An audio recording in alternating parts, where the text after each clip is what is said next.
And welcome on a Tuesday night for the second time. Hi, Missy. How you doing? Welcome to Loud and Nerdy on a Tuesday night. My name is JW Colwell. I'm joined by my co-hosts in crime, my friends on the internet, Kyle Defina of Sweet Translucent Dreams, Jerry Kamora of my high school, and Slapjaw. How you boys doing on a Tuesday night? Awesome. Why are you pointing at me? Why? Because you introduced me, you introduced Jerry, and you are? I said I'm JW Colwell. I don't know about that. There's no big intro for that. I don't need a big intro. I'm good. I'm traveling tomorrow. Good evening, Cindy. How you doing tonight? Thank you for joining us. So we're heading north tomorrow with the boys. First time on a plane. Should be very exciting. And it should be a good trip. So I don't know. We're just kind of the end of the summer thing for them because they can start school on the 11th. So wow. Yeah, they start August 11th, but we get out May 5th. So hi Joe Ridgely from Missy. But hi Joe Ridgely. Good to see you.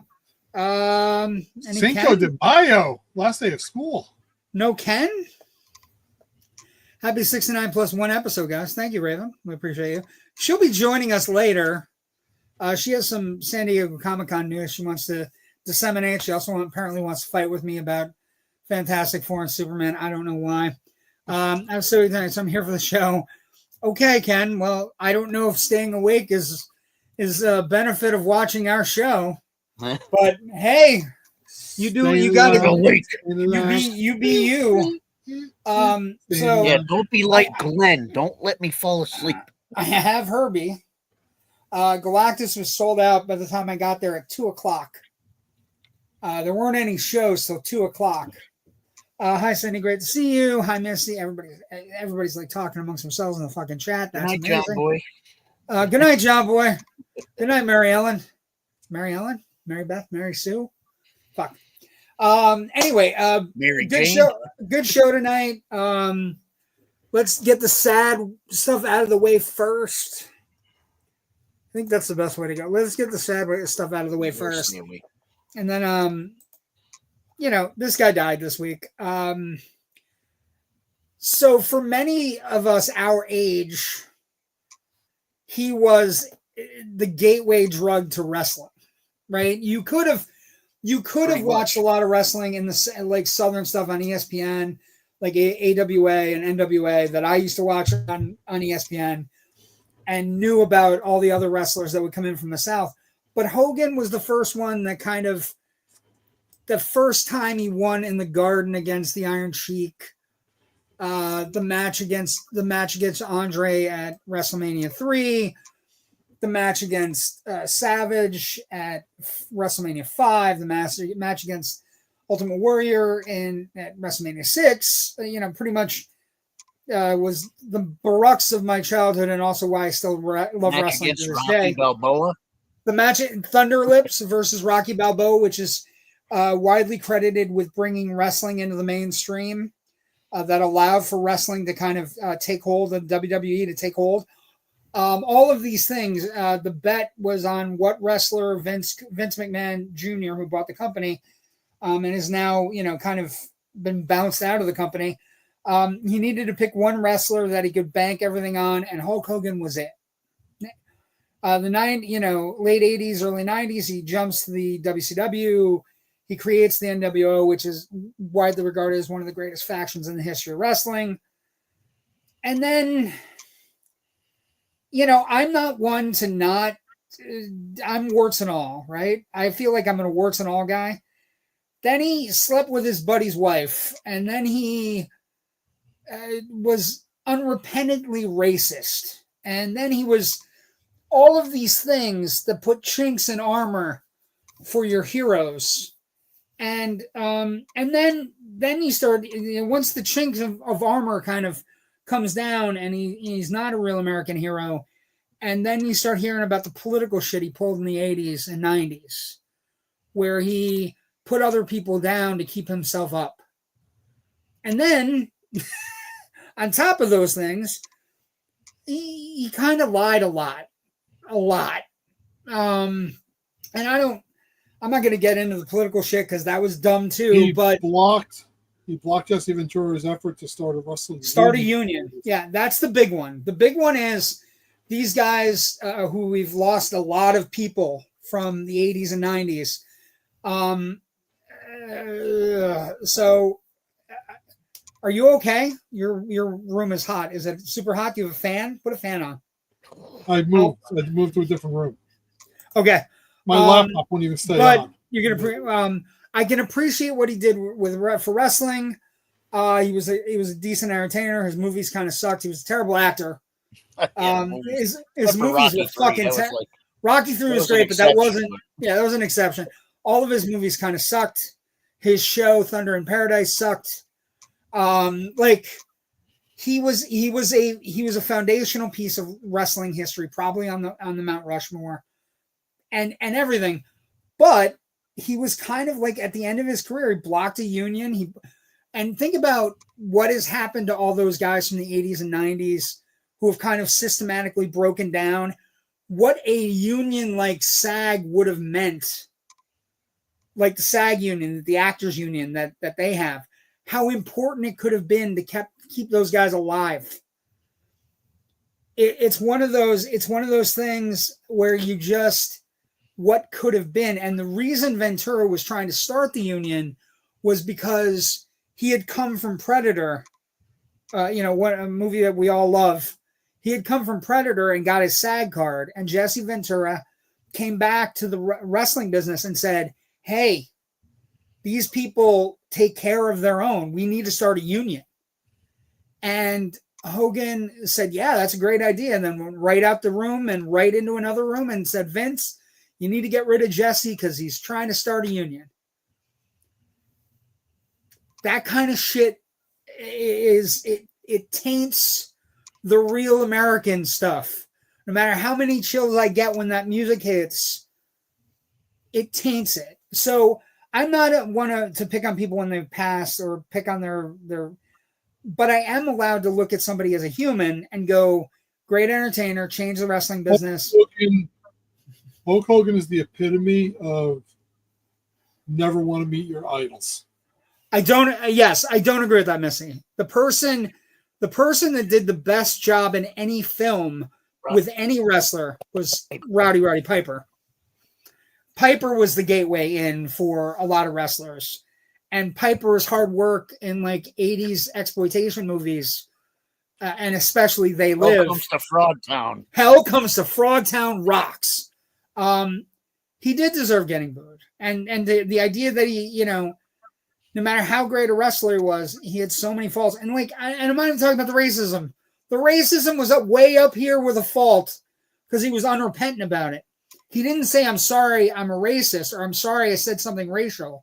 He said, don't get caught, which, fuck.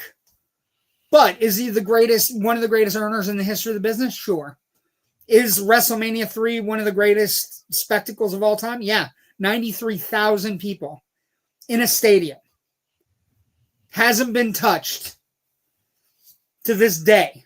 So, also Andre and Princess Bride. Oh, I don't know. Roddy Piper and They Live. Andre's great. But what about Jesse and Predator?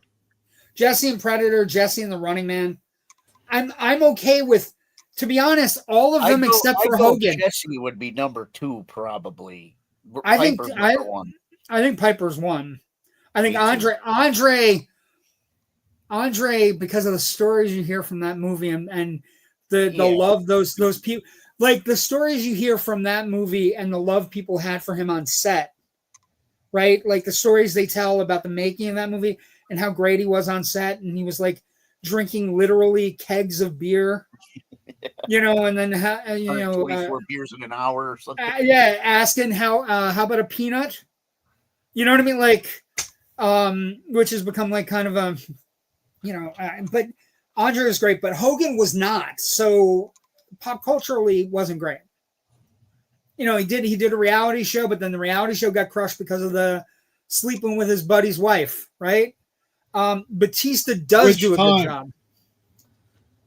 the one that they recorded that was just creepy as fuck. How about that? Okay. But yeah, I know people like.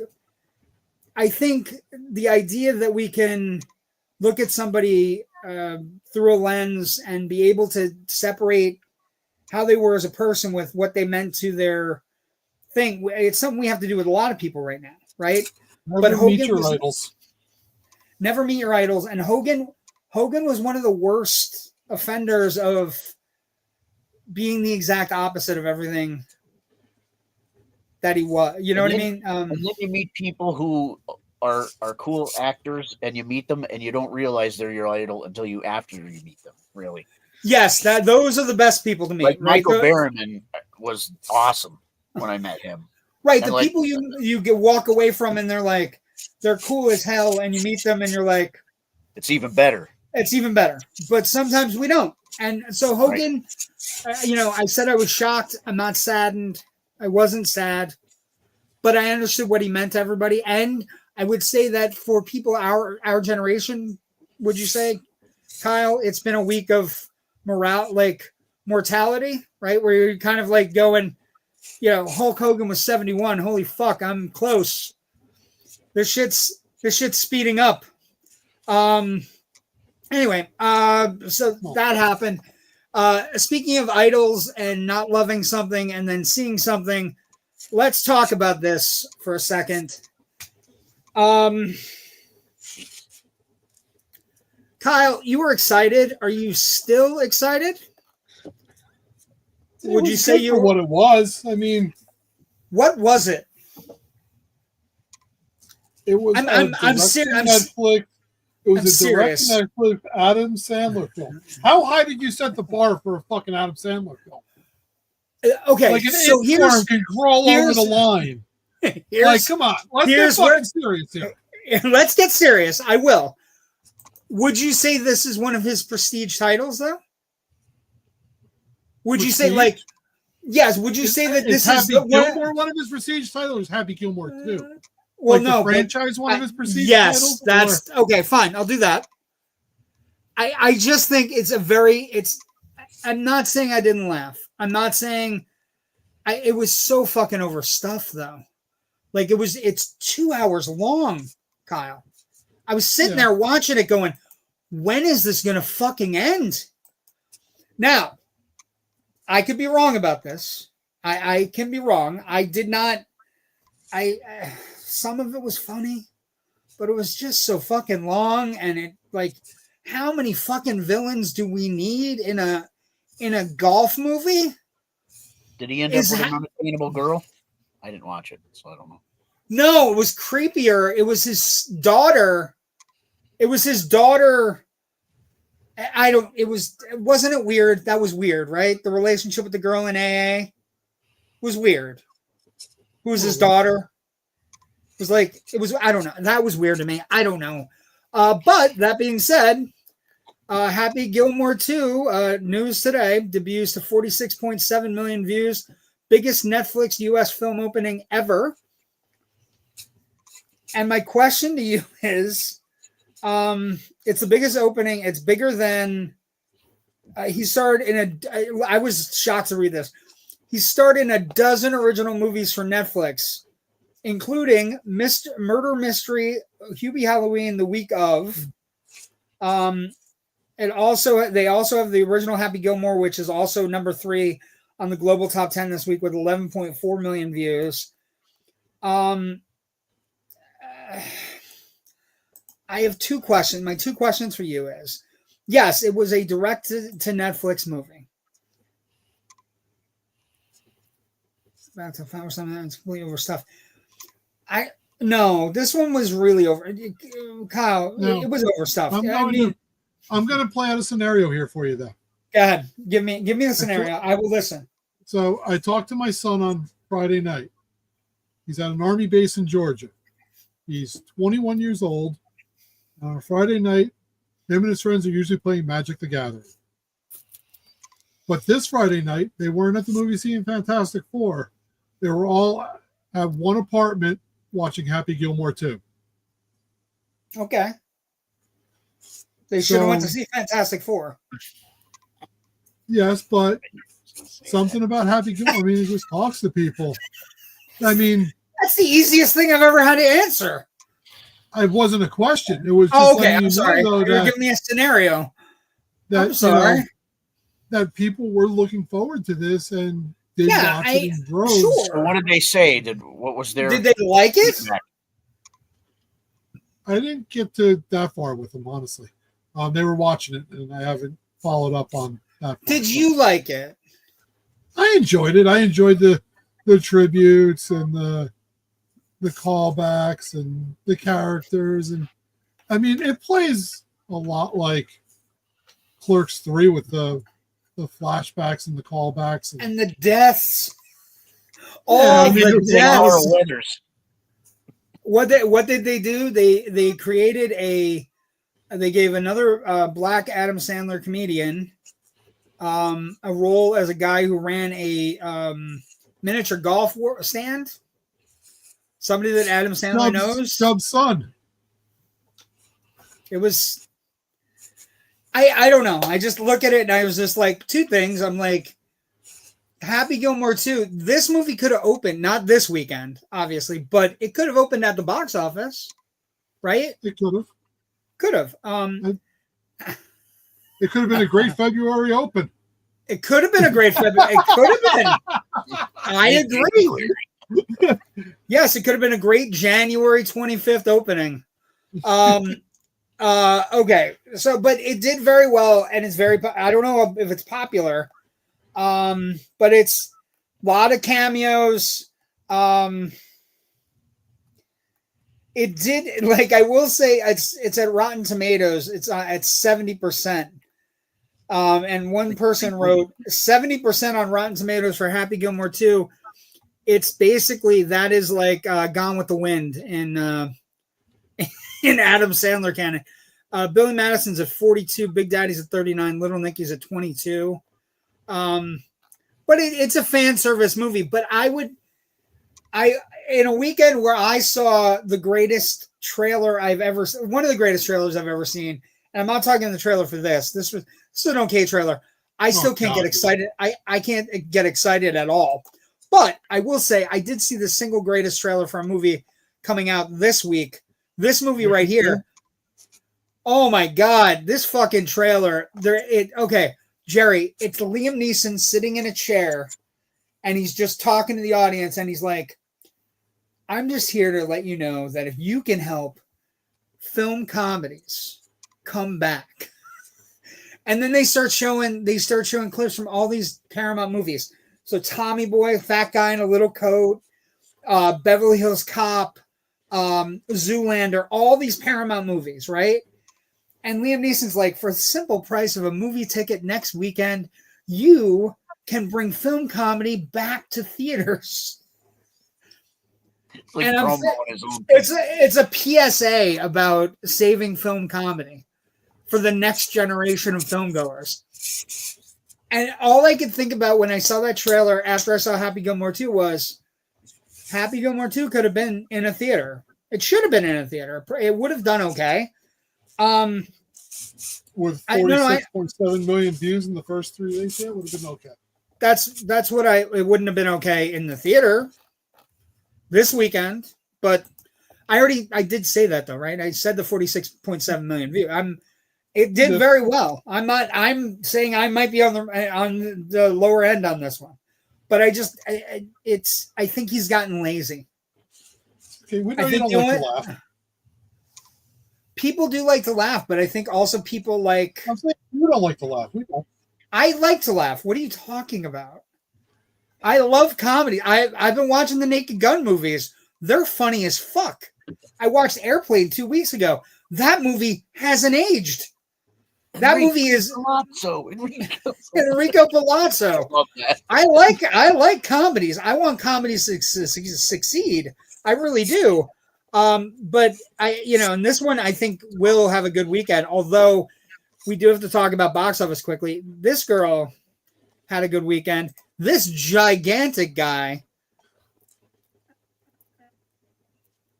Okay, cool. I'm glad Hunter liked it. I thought And it was his friends, overstuffed. and his buddy. And his buddy. And his buddy. Okay, we got everybody. I mean, it halted guy- Magic the Gathering for the day. That's a big deal. Now look out for the hot chick too. Yeah, great. This guy also had a good weekend, and this entire family Too. This entire family had a really good weekend too. Although not as good as Superman. What were the numbers, Kyle? You have the numbers written down. Who had what? I think Jerry might be one. They're melting upstairs. I don't have them in front of me. Oh my God. Okay. Jerry, I think said one. I think I said 110 or 115. I don't know what I said. I can't remember. I was 113. That's what I said. Well, if I was 120, then I was over. Galactus should not be a cloud. That is true, Jasper. All things point to that being totally true, because this version of Galactus is fucking awesome. We reviewed it on Thursday night. I don't think I told both Rich and I are in the same boat. I don't think I like it more than Superman. I'm at 4.3. You'll notice I have my running totals up here. I'm 4.3. I saw it on Thursday in IMAX, Friday regular, and then Sunday in Dolby. I liked it better than Superman. Okay, fair. But what I will say is I think it's an interesting. Here's my epiphany for everybody who wants to know. I should have a lot to talk about. Oh, cool. That's cool. I'm excited. The cameos were pretty good. I mean, because they were replacing Eminem playing Joe Flaherty's son. Yes. Becky Lynch. But yeah, I mean, but they're not from AEW. Michael. Long Island guy. Yeah. Jacob MJF. Freeman? Yeah, MJF. Yes. You couldn't think of it either. That's how far AEW has fallen. That's how I don't fucking watch it anymore. MJF was like the hottest thing a year and a half ago. Yeah, when he should have fucking left. He should have left, man. Anyway. Michael J. Fox? Who are you talking about? Michael J. Fox. Right? Michael J. Fox. Michael J. Fox. So who it is? Let's talk. Here's the epiphany I had about the comic book movies. Why these two are different this summer, right? It was going to post a poll, I think. Oh, okay. I think it's going to be split down the middle. I will say I think Fantastic Four is it's less stressed out. It's very streamlined and probably the best Marvel project that we've had since Endgame, probably, but not nearly in the same range as Endgame, right? But the best of anything we've had lately, even Thunderbolts. And what I've come to, there are two things. There's a sequence in the middle of the movie where they say there's an announcer talking, and I think it's the key to these two movies and why they've hit close to home this summer. And it's this: they say, never forget what a small amount of dedicated citizens can do to help the common good, or something along those lines. And I think both Superman and Fantastic Four have this hopeful vibe that's very comic booky. And also the idea that we've been trying to make comic book movies reality since The Dark Knight. And we are now, things are a little bit heavy. It's heavy all over the place. So you need escapism. And I think Superman and the Fantastic Four are two movies of incredible escapist fare. I'm bringing you on in a second. We're talking about numbers. Nobody wants to talk about that. But Fantastic Four is doing very well. It's eating up all the grosses. It had a $10 million Monday, so we're on Tuesday night. It's at 128 already. Superman and Jurassic World reboots are bumping along. F1 is one of the bigger non-IP hits of the summer. I Know What You Did Last Summer is going to make enough money to make a second one. Probably Smurfs is not. I found out Smurfs cost $58 million. $58 for Smurfs. That's fucking crazy. That's insane. Oh, How to Train Your Dragon, very big, very important for Universal because they're going to start working on their movies. Lilo and Stitch is the big movie of the summer, 420. Mission Impossible is just going to fade right at the $200 million mark, but it did beat Thunderbolts, so that's kind of a big deal for an action movie in its 8th iteration. So as we're coming to, like, we don't have a lot of big movies left in the summer. Sure. I don't want to burn anything. the Smurfs was so bad in 35 years it can come from Jerry's basement. I don't want to burn Smurf movies, books. I don't want anything burned. Witches at the stake. I don't want any of that shit. No burning. Let's move on to something else. But what I would say is I enjoyed this Jurassic Park, Raven, so I can't say anything bad about it. It was good. It was fine. It goes very, very long into star power. It was fine. Kids never wait. She's complaining about the script points. Can't take the dinosaur home. Why? That little girl survived so much fucking strife. Anyway, that's a spoiler.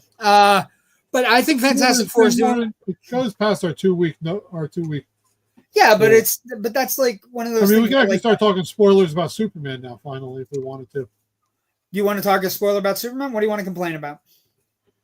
I'm okay. I've been defending Superman for 2 automatically weeks. go into a complaint, right? I've been defending Superman for 2 weeks. Every fucking Nimrod on the internet is calling me out for saying complaint.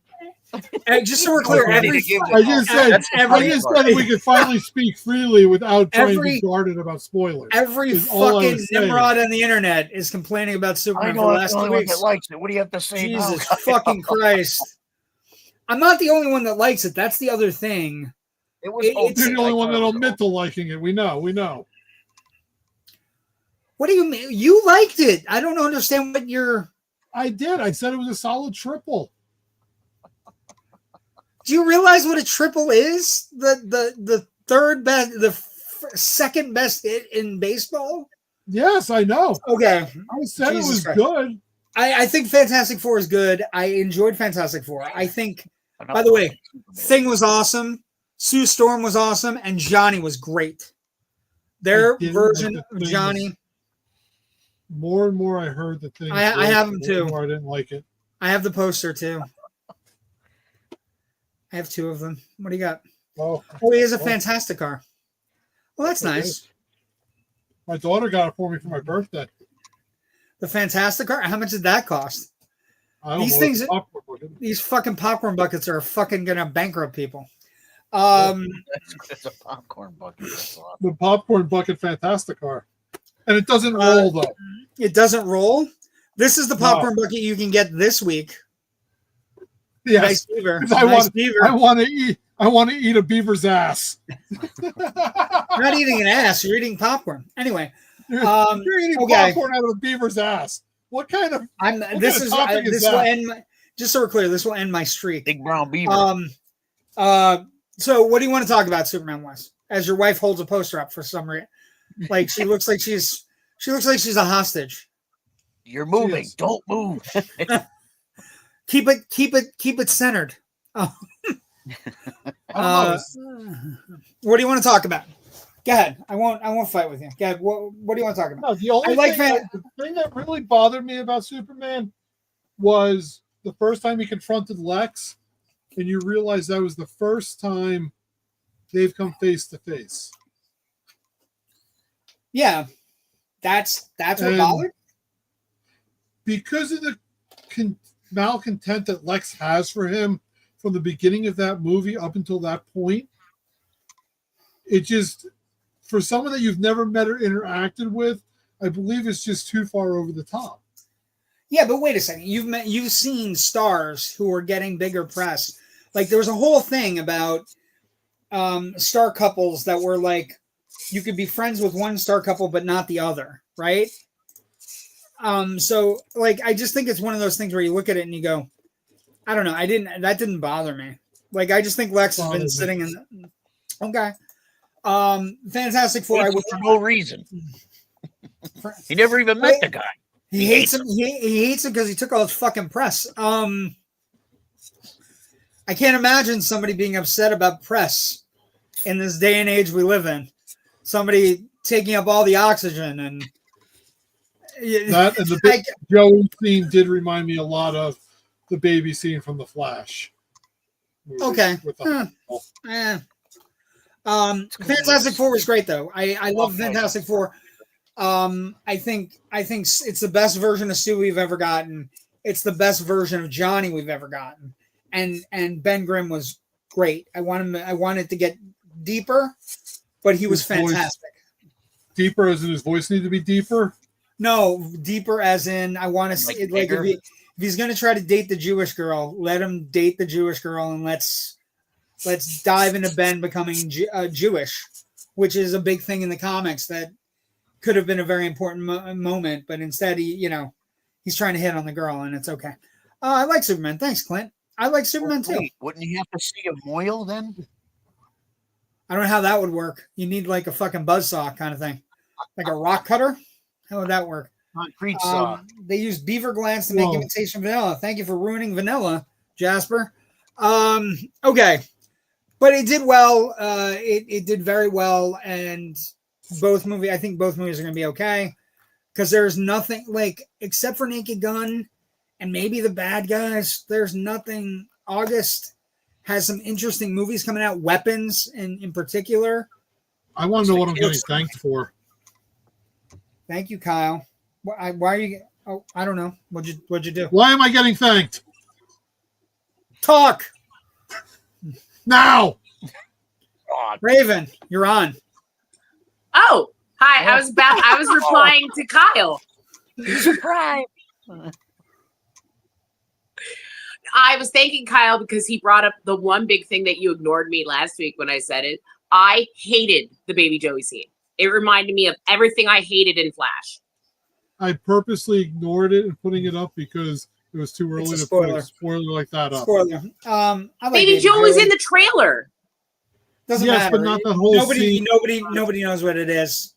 That green bobblehead definitely has people looking at it. Yeah, but you can't tell anything in that trailer what it is. There's no. You can't tell anything in the trailer. I don't know. I think I expected more from James Gunn. I walked into that hoping I saved my money to see 2 movies this month in the theaters instead of pirating it because I am a poor. You're a poor. I'm poor, and I saved my money to see 2 movies, and I liked Fantastic Four more. Okay, I'm an AEW shill and a Marvel shill. So you're an AEW show? Oh, absolutely. No. Absolutely. I watch it every week. Why? Because I enjoy it. Because I like wrestling. I love wrestling, and AEW's become unwatchable. I love wrestling. I watch AEW because I can't figure out what they're going to do, or at least I'll be surprised by something stupid they do. You can figure out what they're going to do. It's going to be 30 minutes. I can go. It's going to be a 30-minute match, and the wrong guy's going over, or the wrong team's going over. Or there's going to be a run-in. Which is better than watching Raw or SmackDown. I can literally go through pay-per-views and know what and who's going to win without even watching the shows. I can't even. And in this corner, wearing the Raiders hat. I was all for AEW up until a certain point. Kyle knows this. And they just fell the fuck apart. Hey, I'm not saying it's an A+ show. I'm just saying it's something other to watch than WWE. Okay. He's got a belt. Oh, this is a good point. Love the retro electronics and Fantastic Four, but the plot. I'm 2 in. I would have turned on them, risking the whole population. Okay, but we can't get into that. We can't get into that now. Not till next week. But also, really? Really?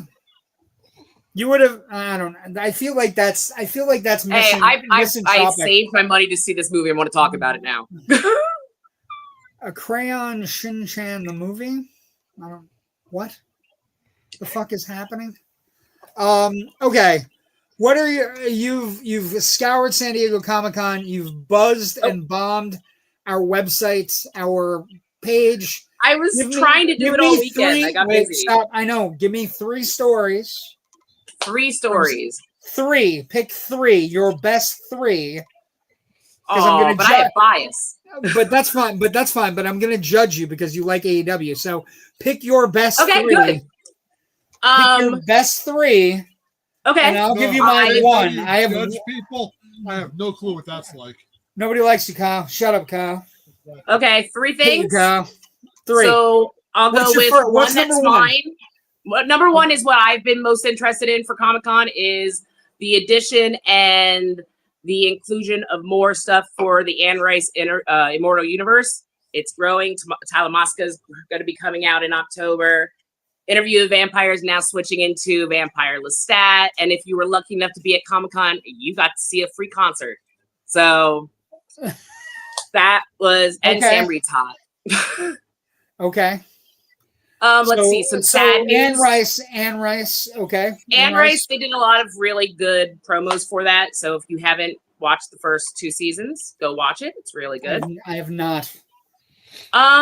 There's some changes up from the show, but they do a really good job of trying to keep it new for the people that are Anne Rice fans. Okay. What's your second biggest story? That's your biggest story from Comic-Con. No, that was for me. That's for you. Okay. That was for me. Feel like we're missing the. Give me a second. I gotta go look. Make brown rice, white rice, or fried rice? Uncle Ben's. Uncle Ben's? Uncle Ben's rice is the best. I'm wondering which rice Ann is. This version, we'll go with some type of a well, if you like, it's got Spanish rice. Spanish rice. The San Francisco Greek kind. I served my Spanish rice by a friend once, and it was literally white rice with ketchup on it. What is happening? What is happening? We're now ricing. We're ricing things up. What's the second story? You got 3. It's not a second story, but I just want to throw it out there. Me and my friends are arguing that James Gunn shouldn't have changed the opener for Peacemaker. I think he has to. I think he's doing it because it went viral the first time. He's hoping for the second time. He doesn't need it to go viral though, because everybody wants to see the show. So I agree with you. They don't need to change it, but it's also something that people will be talking about. Like South Park. Let's see. Got to keep things fresh. We've got a lot of popular pop culture Walking Dead fans. Daryl Dixon's ending next season. Be sad. Okay. They're gonna kill them all off. I don't know. I don't know. I haven't watched any of the show. That's something Missy should be on to talk about. Can I tell you that I've hated The Walking Dead since Glenn died? And I have Jesus Christ, he died in the comic. Get over it. I don't care. He died the same way. If you're going to be that sad, be mad that Abraham died. He wasn't supposed to. It had nothing to do with that. It just the way they fucking did it was just the way they did it was fucking rude. The way they did. We're going to do it now, and then you're going to have to wait till the end of the summer. They can go fuck themselves. And after that point, that's when I think the show jumped the shark. It happened in the comic. Get over it. I know it happened in the comic, but if you pay attention, that's when the ratings nosedived. Yeah, because people were upset. That's also when, get the fuck over it. That's also when Kirkman started acting like he smelled his own farts and thought they were great. That's true. He's been a douchebag ever since. So, okay. Okay, I have my one. Cousin's extremely happy about Five Nights at Freddy. Yeah, Freddy. But yeah, the kids are excited. Here's the thing you didn't bring up that I'm gonna call you out on. Here we go. Ready? This is the biggest news at Comic-Con. There he is. Ken wrote about it, so I ignored it. I'm not a Looney Tunes fan. It's amazing. Beep, beep. I'm going to tell everybody right now, you after the show ends tonight, you should go and you should look at the San Diego Comic-Con panel for Coyote versus Acme. It is one of the single greatest marketing events I've ever seen. They have a date. It comes out 8/26/26. So they have a date in the middle of next August. They have a full year to prepare for it. That is a long wait, but I will tell you, the San Diego Comic-Con thing is one of the funniest things you ever heard. Not only did they have somebody dressed up like Wile E. Coyote who came out and answered questions with signs. Amazing. It's awesome. It was funny. It was great. Not only did they have that, they also had somebody, an actor, a really famous character actor, playing an Acme lawyer, threatening to sue the entire audience. No, there's no hope for Batgirl. Batgirl has no hope. But because the people that bought Coyote versus Acme are this company called Ketchup. They also bought the last Looney Tunes movie that was out, where it was Porky Pig and Daffy Duck versus aliens. And it's a small company called Ketchup that's every time David Zaslav does something stupid, which is usually all the time, because he's the worst head of a studio in the history of film. He like this week's stupidity. Ready? We put Warner Brothers and Discovery together. We're going to take Warner Brothers Discovery apart. What should we call the company? And he had a press release. He's like, it's a big decision. We made a big decision. We're going to call the companies Warner Brothers and Discovery. Brought to you by David Zaslav, biggest douchebag going. He's just a fucking idiot who's running Warner Brothers. I'm not a Trekkie, but a lot of friends are Trekkies, and they seem very excited where the Star Trek, is going. Strange New Worlds, or are you talking about the Cadet Academy thing? The Academy thing, I'm seeing a lot of friends posting. The Starfleet Academy is a show that's coming out. I will tell you, Strange New Worlds is in its third season, and if you haven't watched any of it, I'm not a Trekkie. I know, but it's the best Star Trek show since Next Generation. Since Deep Space Nine. Is that the cartoon one? No, Lower Decks is the cartoon one. But Lower Decks, may watch that. Lower Decks and Strange New World, Supergirl does have Lobo. It's already decided. Jason Momoa is playing Lobo. So that's happening. But yeah, okay. Thank you. This was a good little. You've been dumping stuff on the site. This was a fun little thing for you.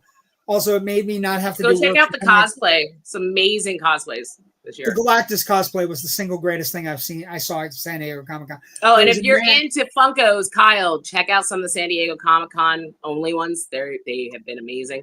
I'm trying to look up the Tank Girl one. Hint, hint. Best friendy. Tank Girl. Tank Girl. What? Raven. Quick question.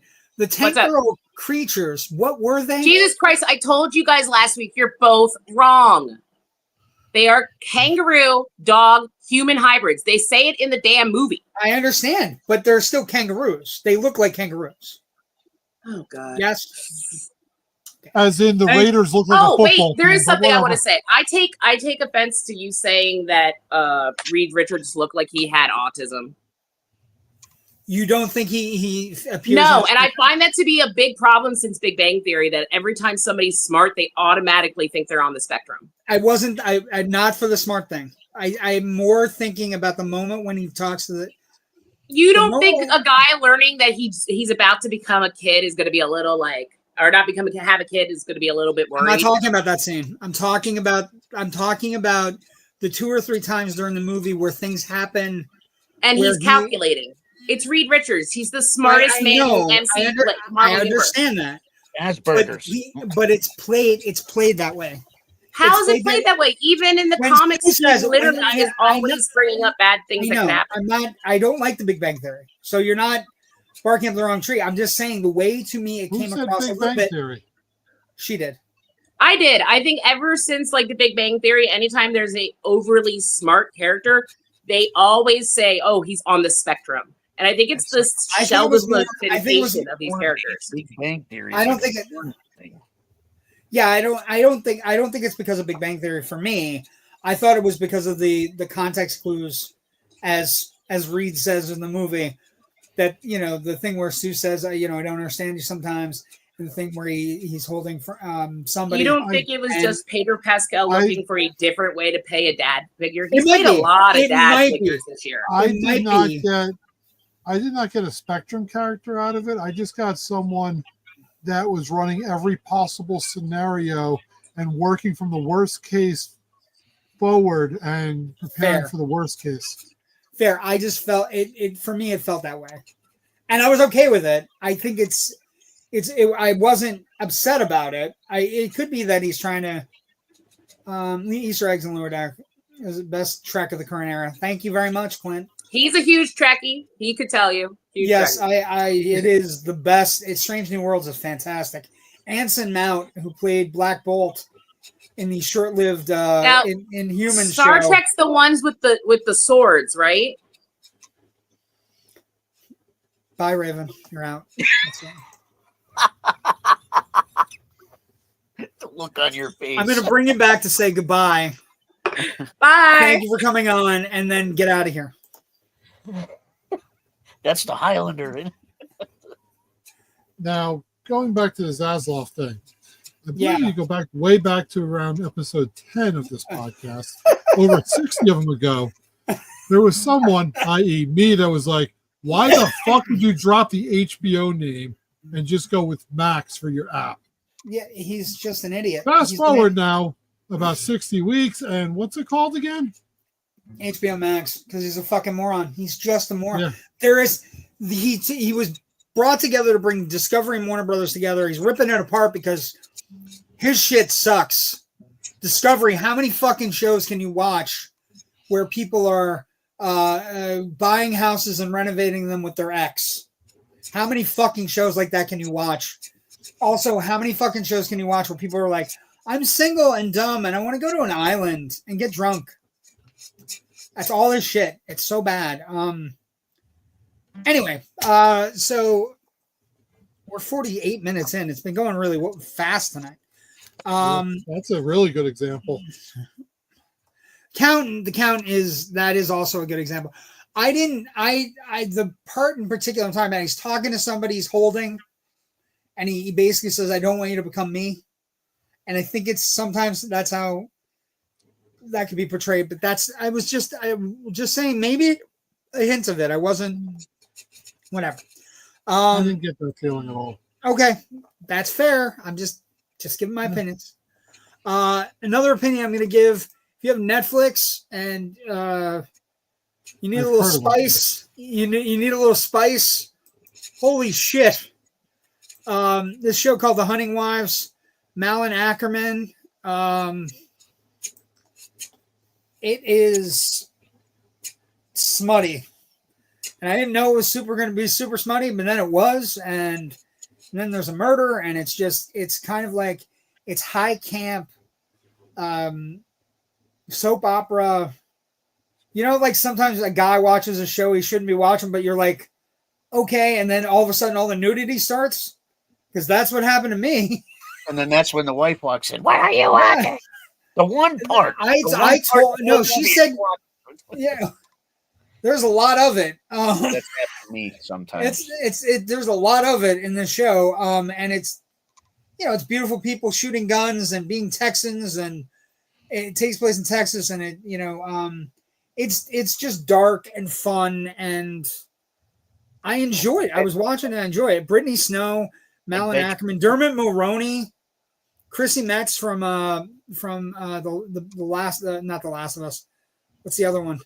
It's not The Last of Us, but basically it's just this dark take on this small town where everybody's got a secret, and and like I got wrapped up in it.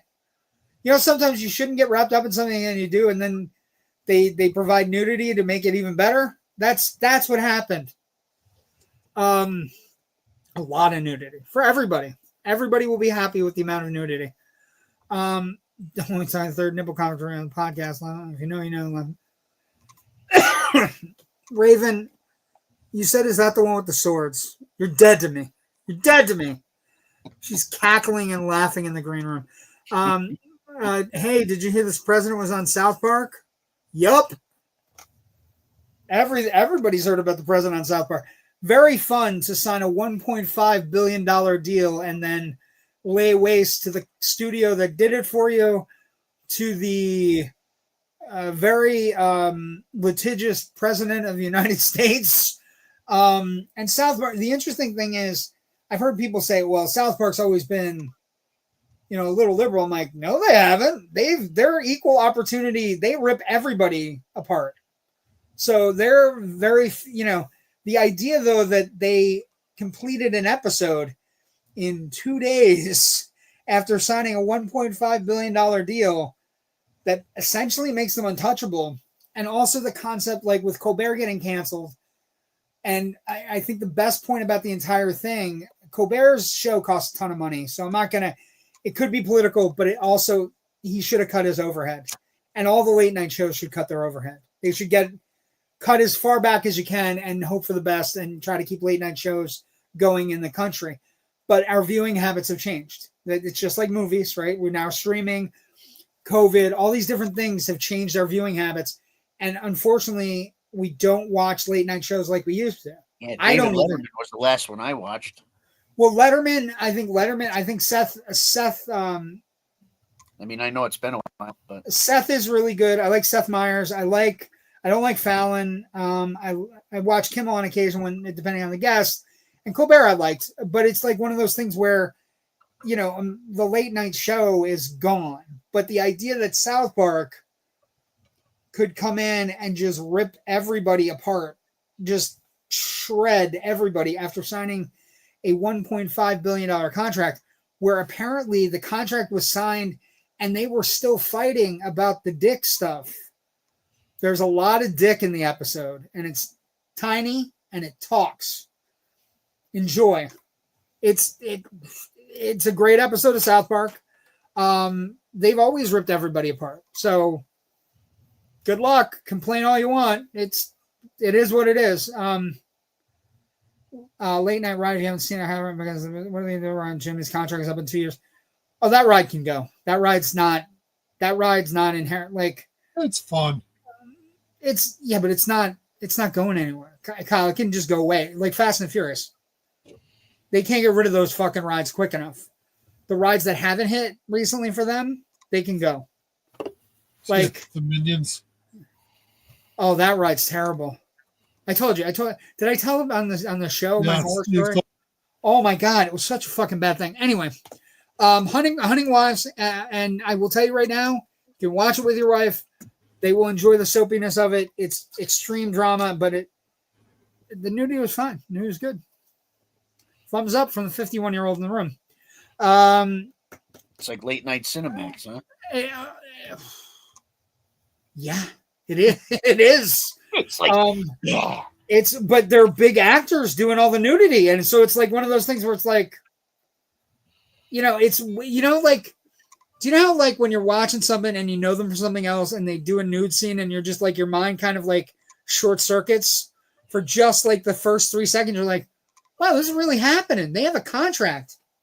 They don't do this stuff. Then it happens, and you're like, holy fuck. Jerry, what are you drinking? Looks like seltzer. Seltzer. Hard seltzer or just seltzer? Yeah. Okay. Okay, Jerry. I've hit almost all my pictures. I'm feeling pretty good. What's coming from your basement this week? It came from Jerry's basement. What do you got? This week is Supernaturals. The Supernaturals. This and is a VHS case, but it's a beta tape. They have a guard inside to stop it from reaching the top of the case. Look at you! That's amazing. That's when I knew Beta was in trouble, when they were making VHS boxes and putting betas in the VHS boxes. That's when you knew it was fucking trouble. Okay, so this is a 1986 horror film, and it's a zombie movie, right? Yes. It's directed by Armand Mastroianni, and it was released by NBC Pictures in 1986, and it hasn't been re-released since its original VHS video rental format, but it is on Amazon Prime Video. And where else did you find it? On Tubi? Was it on YouTube too? It's on YouTube. And here is the draw. If you're like, hey, I don't know if I can fit a zombie movie that deals with American Civil War Confederates and just descendants of American Confederates who happen to become zombies, I give you Maxwell Caulfield. That's right, ladies. If you remember Grease 2 and that cool rider, Maxwell Caulfield plays an army guy in this movie. And it's Maxwell Caulfield and Nichelle Nichols from Star Trek and LeVar Burton from Star Trek and Bobby DeCicco. And so it's kind of a comedy. It's kind of funny, but it's also kind of like fun little horror film. There's right? a lot of good sets in it with lighting and darkness and like light coming through the trees. Yeah, it's got really eeriness. Who's that guy? That is Maxwell Caulfield.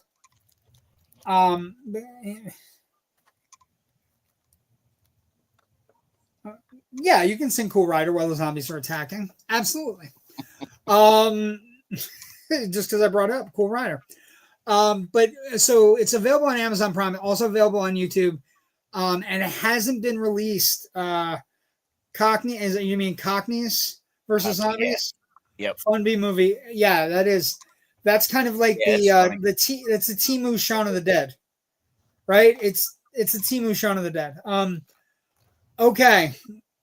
So I've talked about Hunting Wives, talked about Fantastic Four, Supernatural's a fun little like weird fucking 86 horror film, right? And it's after Grease 2, so it's like Maxwell Caulfield trying to put his career back together. Another thing that has to be talked about, and this is another story before we get to the end. During a recent appearance at Comic-Con Manchester, there was movement on Gremlins 3 that the script is on Steven Spielberg's desk and is waiting to be signed off on. And the person that was talking about this is Zach Galligan. So we are getting a Billy Peltzer return. Saw that. Anyone watching Hell Motel on Shudder? My wife are enjoying it. A horror whodunit, only 8 or 9 episodes. I've not watched that, but I did start watching some Shudder shows. One of the shows I was watching on Netflix, a show called Slasher, which is a different slasher every season. But I'll check out the horror of the Hell Motel or whatever. All I can think of is Motel Hell. All I can think of is, Roy Calhoun in a pig mask and Beulah Ballbreaker.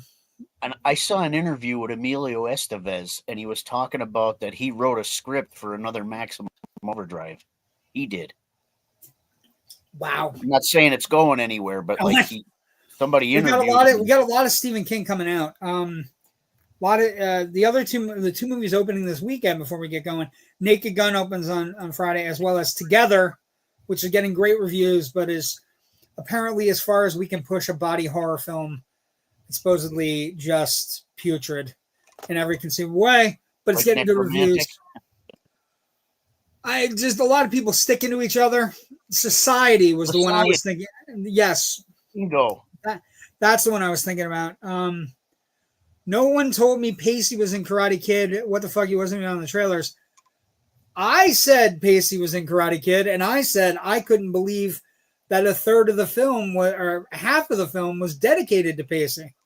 I actually just watched Death of a Unicorn, which was a little triggering for me, but I was also rooting for the unicorn the entire time. I'm happy. It ended the way I wanted it to. Yep. I told everybody that there was somebody in the movie that you cannot believe is in the movie, and then the movie focuses solely on him for an hour. In an hour and 25-minute movie. I was in shock. Okay. Twilight Zone movie. What was that? I still think the Karate Kid movie remake was a test movie to see if that would have worked for viewing habits of a younger generation with the TikToks and the reels. And that's why it was so quick. And I don't know. I just that movie seemed cobbled together. And also, I would also say to you, the thing about the Karate Kid Legends movie that threw me off the most was the thing that people really care about now is Cobra Kai. So why not why would you leave your slugger on the bench You know what I mean? People have gotten used to Zabka and really pulled for Johnny. You know what I mean? Like leaving him on the bench is like one of those things where you're like, I don't know, but I think there's a smoke shop that opened up down the block from me that I think was like Johnny's character opened it, because the name of it is just Kick-Ass Smoke Shop.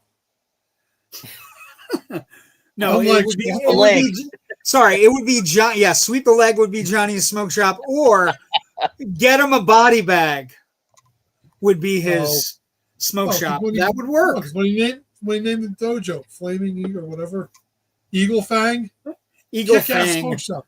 Yeah. So I think Okay. Wow, buzzkill. Well, that's not a buzzkill. Actually, this is not a buzzkill because I got to tell you, I have never seen this episode. I've never seen this one. I've never seen this one. It starts with a Rod Serling standing in a thing. Opening narration. Are we ready? It's called 2. It's the season 3 premiere, 66th episode overall of the show. Season 3, episode 1. Original air date September 15th, 1961. There was a radio adaptation of this episode. It starred Don Johnson and Charles Bronson role. Opening narration, a bit of a long one. This is a jungle, a monument built by nature honoring disuse, commemorating a few years of nature being left to its own devices. But it's another kind of jungle, the kind that comes in the aftermath of man's battles against himself. Hardly an important battle, not Gettysburg or Marne or Iwo Jima. Not more than like one insignificant corn patch in the crazy quilt of combat. But it was enough to end the existence of this little city. It's been like 5 years since a human being walked these streets. This is the first day of the 6th year, a man used to measure time. The time, perhaps 100 years from now or sooner, perhaps it's already happened 2 million years ago. The place, the signposts are in English, so that way we may read them more easily, but the place is the Twilight Zone. So a tattered woman in a tattered uniform starts looking through this deserted city, and it's just, it's sprawling. It's the set design is impeccable, and this is the woman, and she's walking around, and the set's really nice, and and the set, Jerry, I don't know if you know, like the set was the backlot at Culver City. It's Hal Roach Studios, and basically it was all falling apart because it wasn't being managed when it was eventually torn down right? In 1963. So they didn't need any set decoration to create the abandoned city. It's barely visible, right? Through the second story. You can see the opening shots of the episode. And the sound for the blaster is from Forbidden Planet, where Robbie the Robot, exclaims that an Earthman's weapon was a simple blaster. Right. So the sound, there's a gunfire in the middle. So super cool. It is also one of the first episodes, and I don't know if this is like how close this is. It's written and directed by Montgomery Pittman. I can't think of any episodes we've watched, Jerry, where the writer and director were one and the same. So it is a very tense episode, and it is also a very quiet episode. Not a lot of dialogue. These are the 2 stars. It's Charles Bronson and Elizabeth Montgomery, who you may recognize from Bewitched. And Bronson is like the set. What you should do is Kyle's segment called "Why the fuck should I watch this?" He should watch it because it's great storytelling. Not a lot of dialogue. They go around the city. He meets this girl, and I also want to say it has the sickest, most gross thing I've ever seen in a Twilight Zone episode.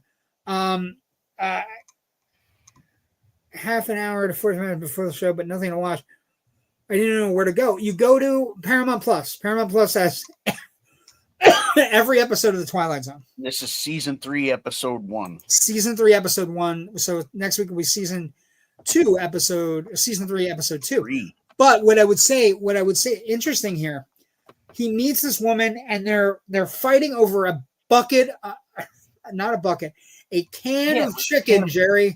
Chicken legs, chicken legs in a can, Jerry.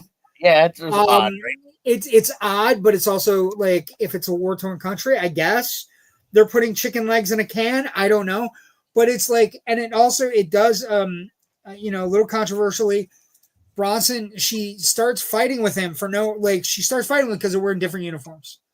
And Bronson puts the smack on her. Like a hard smack.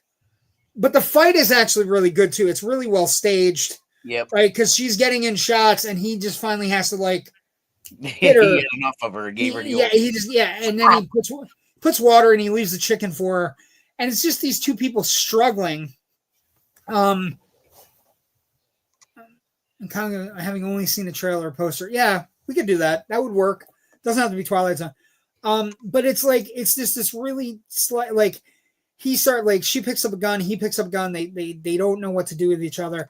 He goes in, he gets shaved in the barbershop. He starts out with a goatee.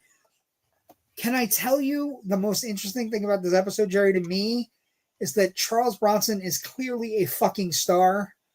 The moment he appears in the episode becomes hell, like he's just and like he's like the good guy too, right?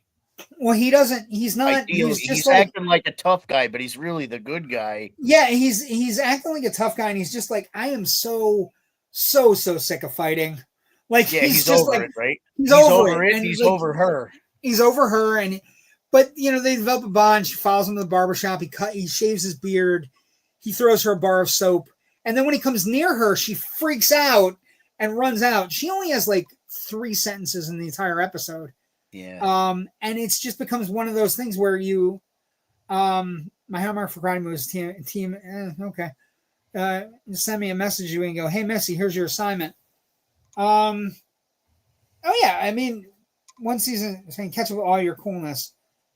Okay. Yeah. They're all on Paramount Plus. I like when he goes up into the storefront and he snatches the dress off the mannequin and just throws it at her. He throws like it. You wanted, here it is. He has whatever the Charles Bronson charisma is. Yeah, is apparent in the episode, and they eventually develop. He gets dressed up, and he starts treating her better, and it's this sad story about two people finding each other in, whatever. And he tosses her a jar. She's wearing the dress. He says something in a different language because apparently she doesn't understand his language. And the closing narration is, this has been a love story about two lonely people who found each other in the Twilight Zone. So, the interesting thing, it's a two-person endeavor, except for Rod Serling at the beginning. It's a really cool set, and Elizabeth Montgomery is beautiful, and also you can tell she has star charisma because she's carrying a role that has no lines. I like when she had the dress on and she has to hike up the dress and you see the combat boots. And she's like, tell me that's not a precursor to Buffy, a precursor to, a lot of our heroines like from action movies. She had the big knife in the belt around the dress. She had a giant Michael Myers butcher knife, and he throws her the soap and she just starts. Like she starts using the water, and like it's a really cool episode, and it's written by one guy, directed by one guy, and it's very odd, but I'd never seen it before, and I'm glad I saw it, and all I could take away from it was she's really good, and he's him. I mean, I like Bronson. Bronson is his the coolest. Movies. I grew up loving them. Yeah. But Bronson you could see it in this. You could see the start of some of those films. Yeah, like you said it. He has a certain charisma about him. It's a machismo / charisma that's just undeniably like very stoic too. He's stoic and he's quiet and he's also like, when he's shaving and he's just like it's the most manly shave you'll ever see on television. An aura about it, right? Yeah, there's just like, and the way he throws the towel at her. Yeah, it's just fucking like he throws everything like it's going 100 miles an hour, like he's Randy fucking Johnson, just kind of heaving things. I'm gonna throw this at you, and you're gonna love me for it because I'm me. Because I'm Charles Bronson. Yeah, and it's a really great little episode, and it was really cool. Next week's episode is called The Arrival. It is season 3 episode. No, not that one. Season 3, episode 2. episode 67. No big names, so we're going to see what it is. But it's basically about a flight that kind of makes a strange jaunt through the Twilight Zone. So, season 3. We're already at season 3. Season 3 episodes again. I think we're going to burn through probably by mid 2026. We'll be through season 3. Just give or take, where we take time off and do what we're going to do. And it's been fun. I love it. Season 3. Season 3 has, let me see. Hold on. 37 episodes.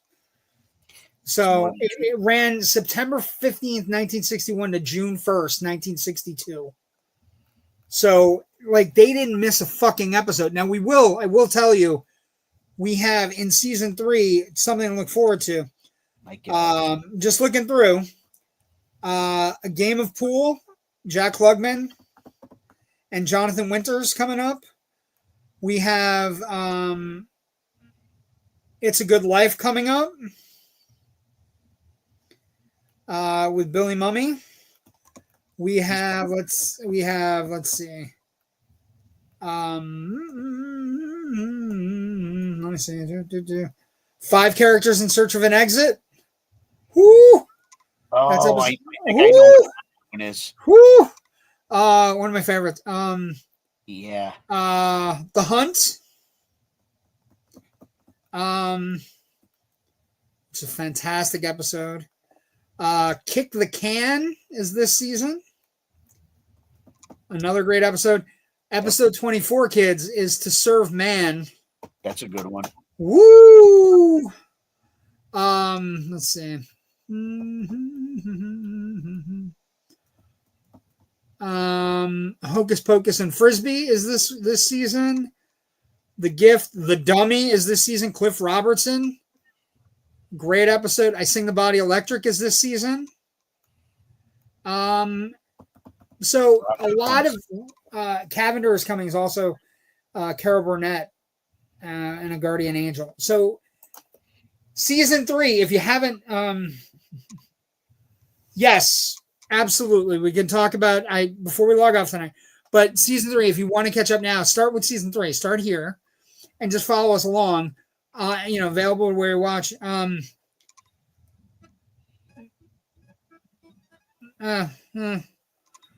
This is the house that was not announced today.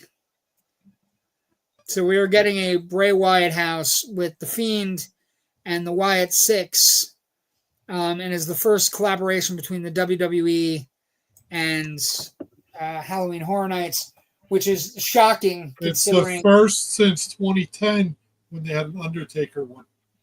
Right. Okay. It's shocking though, because everything down here, Orlando, is where NXT is, and it's where the Performance Center is. So the idea that that we've been sitting on it, but Bray Wyatt, he was meant to be a horror film thing, and I think this could end up being, for WWE fans down here and people coming to see it, it's going to be in both Orlando and Hollywood. So it's one of the rare houses that's in both places. Some of the other houses, I want to love the Jason house, but I don't love the new Jason. So it's like worried about that one. What one are you looking forward to, Kyle? Do you have any that you're looking at and going, I'm excited about that? They just also announced over the weekend the Five Nights at Freddy's house. I think the Five Nights at Freddy's house has potential for the next generation of horror film fans, right? Because they're the one that really, the Dolls Let's Play Dead, where everything's supposed to be huge and your doll size in the house. Yeah. There are some really good houses. They do a great job with it every year. Jerry, at some point you got to come down and we can do a walkthrough with all. Eventually I'll get down there. Because that's something I think you could do with the kids before you got one leaving at the end of this summer, though. Yep. 15th. Heading out to Kansas City. We were actually heading out to enemy territory for you. Yeah, for me, yeah. Just fucking good barbecue, but why would you go there? Anyway. We're going to be down there at the end of August, though. We were planning on doing Epic in one of the Universal parks with Hunter. And we realized that the last night we're there is the first night of Halloween Horror Nights. So we actually grabbed tickets for opening night. So we're going to go twice, once in August, and then we're going to go again when we planned in October, JW. October 15th. Yeah. Okay. That's super cool. Yeah, it should be fun. I'm looking forward to it. What do we got going on, Jerry? You got anything coming up? You just had your show in the swamp. How did that go? Oh, that one's coming up August 9th, Swamp Fest. Oh, it's at the Ransom Pavilion in Clark Summit, which is kind of close to Pittston in a weird way. Why did I erase that? I had that and I just erased it. Fuck. God damn it. No, there it is. Boom. I got it. Let's say it again. So Swamp Fest. Yep. Swamp Fest coming up. We're gonna get to the big promo at the end because we have people watching. Swamp Fest coming up. It's next week. August when 9th. Is it? Yeah. August 9th. Okay. Whatever August 9th is. It's not Saturday. This Saturday, but next. Yep. Kyle, let's talk about your show. Big one. Saturday, September 20th. Big show at the Ritz. How are tickets going? The actual 50th anniversary Rocky Horror, yeah? 50th anniversary. Tickets are going well. We got the show in August before that at the drive-in in Fair Middletown, Oaks, New right? York. Fair Oaks. And we got the show in Scranton there at the Ritz. Got another show at the Pike Drive-In in Montgomery at a drive-in. Wow. And then October hits, and it's going to be amazing. It's going to be fun. It should be fun. Come on out, trash the theater. They love when you throw stuff in theaters, especially Easter eggs. They love when you throw Easter eggs, right, JW? Full of coins. I hate you, Kyle. I never had more fucking agita in my life than that night. That girl, threatened a lawsuit. It was bad. Okay. So I'm JW Movie Guy. I will be in NEPA this week. So you may see me out and about, visiting for the few days. Not a lot, but we're just taking the kids on a last second jaunt. We're taking Kelly's mom home on the plane, and then we're hanging around for a couple days, 5 days. Where are you going? Where am I going? We are going to the Wolf Lodge thing. Oh, up here. And yeah, we're coming to NEPA. I'll be in Northeast PA. I'll be in Kaiser Avenue for most of the week. Every time you say NEPA, I just think of the fucking Simpsons movie when Grandpa's like screaming. What happened? Agency. Every time you're like, I'm gonna be in NEPA, I just think of the Simpsons movie when Grandpa Simpson's like screaming about the agency that's coming to bubble him in, and no one believed him. We're losing you. Listen, I don't think it's me tonight. Let us know if you have any time in your schedule. Maybe we can get together and eat. I like eating. Right. I was just thinking. Yeah, get together and eat. Okay, so there's because of that, we have no Generation Movie this week, but we will be back the following week to finish up the Naked Gun. We'll be doing Naked Gun 33 1/3 and getting ready for fall, which is great. But the other big thing that's happening, this show, next Tuesday, I get back from PA on Tuesday, August 5th. I'll be back. We will be here. We will have actor, composer, artist, Carrie Means, Aqua Teen Hunger Force. He's going to be part of Animate Orlando, August 8th to the 10th. I'll see what I can do. I don't know. It depends on it's one of those things where it's like completely crazy, but I'm going to go out of my way to try to make sure people are happy. But you will be super happy if you join us next Tuesday. Star Trek Swords now being sold on Etsy. God damn you. Is there a Viking weekend? Hey, Raven. No, it is not. It's just I'm just up to take my mother-in-law. Is there going to be a Viking weekend? Yes, there is going to be a Viking weekend. I will be up for Viking weekend September 20-something. The last week of September. I'll tell you when we get off. Okay. But big guest, Carrie Means, huge, has done a lot of stuff. We're super excited to have him. He's coming to Animate Orlando, which is August 8th through the 10th. He is a major guest that has major credits, has a SAG card, is the voice of some of your favorite characters. Please tune in next week. We need as many people to tune in. Tell your friends who are Aqua Teen Hunger Force fans to tune in. Be asking them our questions. I'm gonna do my 10 questions for people visiting. But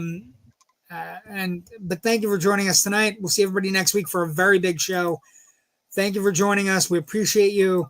Stay safe and have some fun at the movies. Nipa, I'll be in you soon. Bye. This is the one with the swords.